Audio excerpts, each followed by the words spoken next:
4771।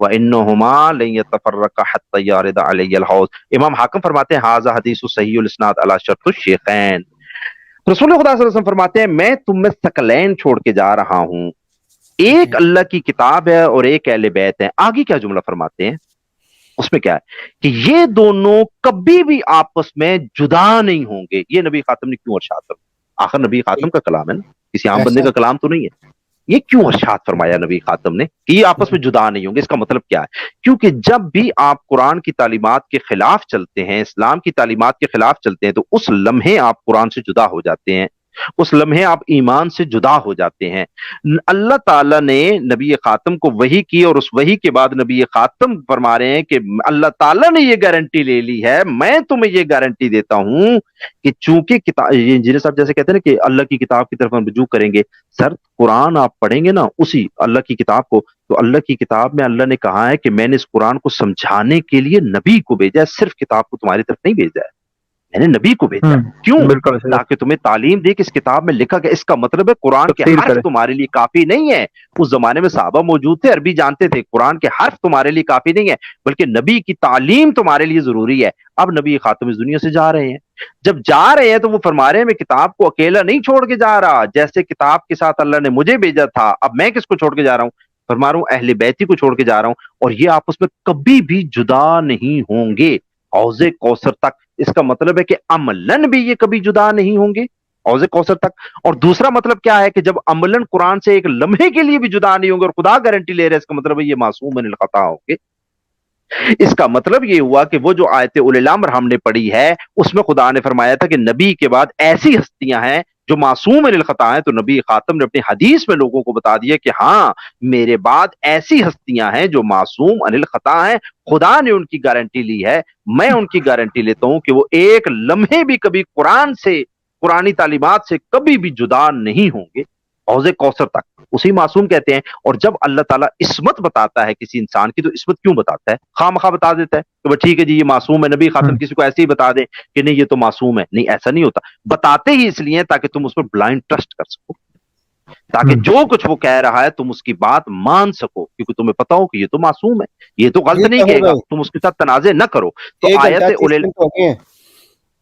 آیت اولی الامر کے تحت اس حدیث کو بھی آپ شامل کریں تو نبی فرماتے ہیں کہ میرے بعد لوگ ایسے موجود ہیں جو معصوم من الخطا ہیں۔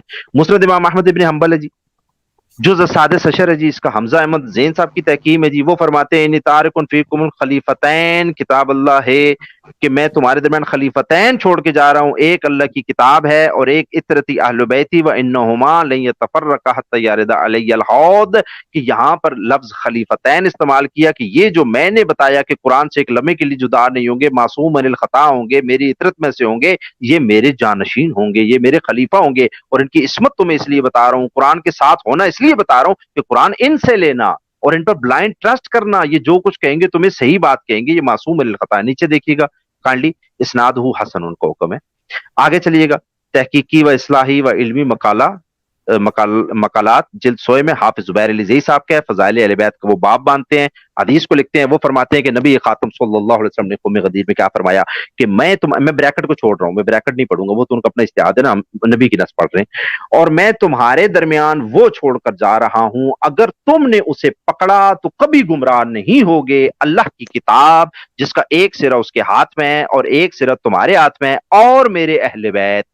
نبی فرماتے ہیں کہ میں تم میں یہ جو چھوڑ کے جا رہا ہوں، اس سے اگر تم نے تمسک کیا تو کبھی بھی گمراہ نہیں ہوگے۔ انجینئر صاحب کی بات یہیں سے بات لوگ جو کہتے ہیں کہ نبی خاتم کے بعد آپ نے کسی سے تمسک نہیں کرنا، نبی خاتم کے بعد کوئی ہادی نہیں ہوگا، وہ ہادی ہیں تو اللہ نبی خاتم فرما رہے ہیں نا کہ یہ قرآن سے کبھی جدا نہیں ہوں گے، وہ ہادی ہیں تو فرما رہے ہیں۔ اس کے بارے میں فرماتے ہیں قال ابن حجر نے کہا ھذا اسناد صحیح، یہ صحیح سند ہے، اور مشکل الاثار میں سند حسن، اور وہ فرماتے ہیں اس حدیث کی سند حسن لذات ہی ہے، یعنی کہ سندن یہ حدیث حسن لذات ہی ہے حافظ زبیر صاحب کے نزدیک۔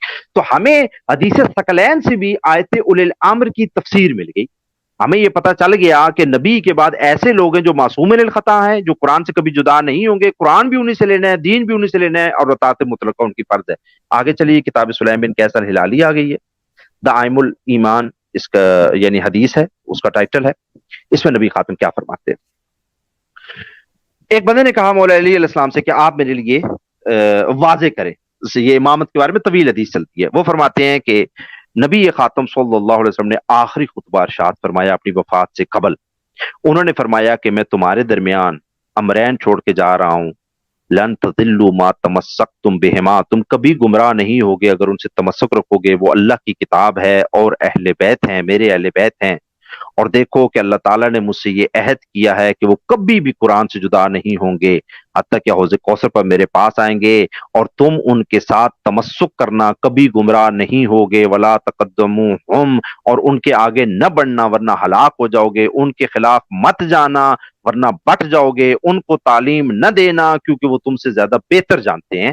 آگے اس بندے نے پوچھا کہ یا امیر المومنین، یہ جو نبی خاتم نے مجھے فرمایا ہے، یہ جو آپ نے ارشاد سنایا، اس میں نام بتائیے یہ ہیں کون کون بندے. تو آگے فرماتے ہیں قال یا امیر المومنین، یہ نیچے کیجیے گا تھوڑا.